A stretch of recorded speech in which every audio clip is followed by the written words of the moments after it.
ఈ సనాతన హిందూ భారతదేశంలో హిందూ దేవాలయాలు ఎన్ని ఇతరుల అన్యుల ఆధీనంలో ఉన్నాయి అనేది తెలియాల్సి ఉన్నది.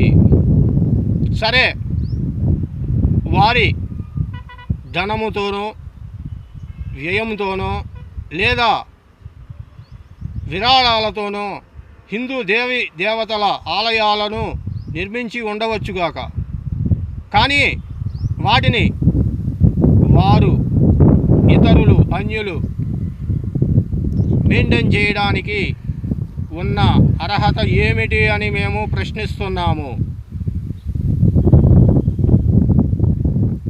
ఆంధ్ర రాష్ట్రం నందు మనం పరిశీలనగా వీక్షించినట్లయితే ఎన్నో ఆలయాలు ఇతరుల ఆధీనంలోనే ఉన్నాయి అని గ్రహించగలరు.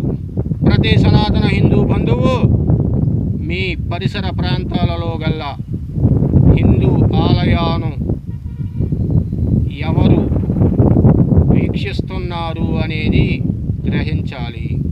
ఓం నమః శివాయ.